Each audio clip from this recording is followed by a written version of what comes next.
2017 CF 15684, State v. Nelson. Can counsel approach? We're ready to proceed. All right.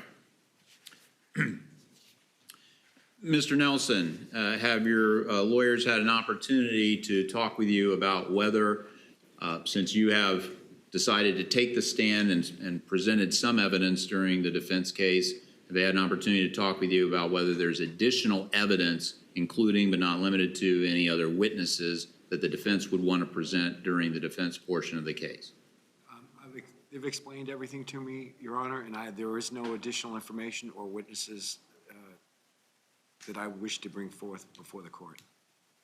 Okay. Do you need any more time to talk with your lawyers about that? No, Your Honor. Do you need any more time to think about whether you want to present any other evidence or any, including but not limited to, any witnesses? No, not at all. Okay. All right, can counsel approach? All right, Mr. Lahr, when I bring in the jury, it's my understanding the defense will rest in front of the jury? That is a correct assumption, Your Honor. Okay, and you're going to do that? I will, Your Honor. All right. Mr. Lahr, is the defense ready to proceed? We are, Your Honor. Mr. Nelson, are you ready? Yes, Your Honor. Ms. Burdick, state? Yes, Your Honor. All right, please bring. Mr. Lahr, does the defense acknowledge the jury? We do, Your Honor. Mr. Nelson? Yes, Your Honor. Ms. Burdick, state? Yes, Your Honor. Mr. Lahr? Your Honor, at this time, the defense rests. Thank you. All right, members of the jury, in just a moment, I'm going to excuse you for the day. Just to sort of give you a kind of lay of the land, once I excuse you, we are going to continue to work. There's some matters that I need to take up outside of your presence with the attorneys for the state, the attorneys for the defense, and Mr. Nelson, and you don't need to be sitting back there in the jury room while we're doing that. The court anticipates that when we bring you back tomorrow, we will, again, today, finish doing the instructions on the law. I indicated to you when I laid out the process for the trial that you will be instructed on the law. That's what we're going to be working on, is preparing that for me to read to you, and you will get a written copy to go back with you in deliberations. So the court anticipates tomorrow when you come in that I will read you a very brief instruction, and then we will proceed to closing arguments. The state makes an initial closing argument, then the defense has the right to make a closing argument, and then the state has the right to make a rebuttal argument. And then following that, I will read to you all the law that is applicable in this case. And then you will retire to begin your deliberations.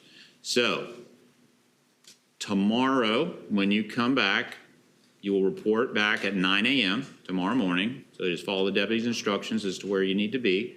Again, you already have the sequestration packet, but bring your bags with you, as I asked you to do today, because, again, we anticipate you will begin your deliberations tomorrow, and if you don't reach a verdict at an appropriate time, then you will be taken to the hotel, as I indicated to you yesterday briefly and is laid out in more detail in the sequestration instructions that I previously provided.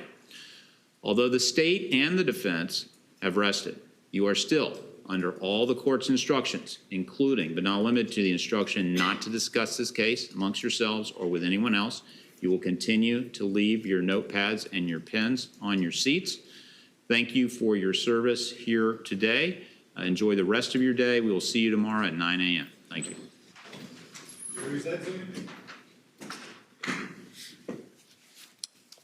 All right, Ms. Lahr, or Mr. Lahr, what was the defense position on Ms. Burdick's request before the jury came in? Every witness that is not in the penalty phase, we don't have a problem with releasing from this rule of sequestration. However, if they are going to be testifying in the penalty phase, then we would ask that remain in effect.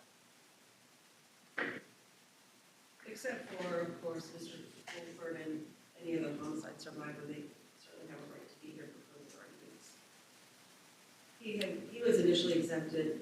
Right. I'm not certain if anyone else who will testify in the penalty phase will be present for closing. Can we identify who, if there are such individuals, can we identify so Mr. Lahr is aware and can state his position on that? May I have a moment? Sure.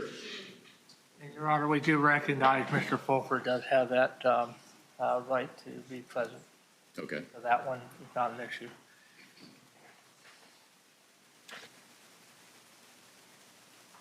I was just inquiring of our victim advocate as to whether or not any of our witnesses for penalty are watching the live stream. The only ones apparently that may access it are people who are homicide survivors, family members, children of Mrs. Fulford. So it is our request, of course, that they be exempted from the rule of sequestration, as Mr. Fulford was. Mr. Nunley indicates that any expert witnesses that we have to present in penalty are not watching the live stream. Okay. Mr. Lahr, any objection to the survivors being exempted along with Mr. Fulford? The question I would have, of course, is exactly who we're talking about, because that can sometimes be a very broad term, whereas my understanding is. Do we have the names? Mr. Nunley? Do we have the names of people who may testify in the penalty phase, but the state's requesting be exempt because they're a survivor, other than Mr. Fulford? Hannah Geist, Geist, and Austin, Austin, Geist, same spelling. And we're aware that I think it's the daughter and son of Ms. Fulford, so that is not an issue. No objection from the defense? Okay, so they will also be exempt, the two people just identified by Mr. Nunnally, in addition to Mr. Fulford. Okay.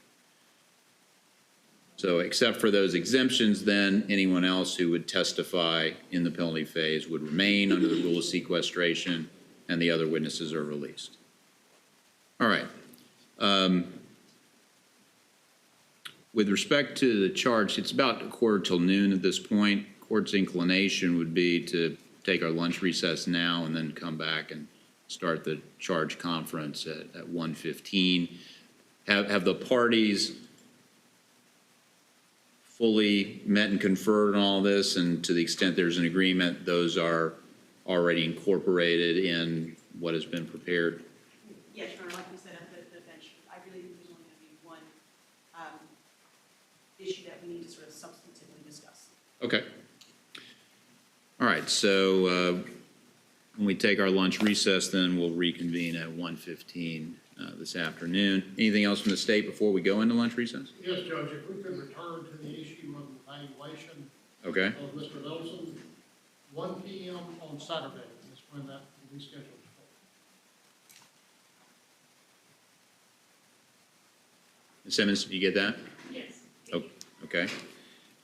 And of course, we would want them to make sure that we are there before they start the evaluation. I'm sorry, what was that last part? So I just want to make sure that they know not to start the evaluation, get there early and start, we want to be there. I mean, you, the council? Council, yes.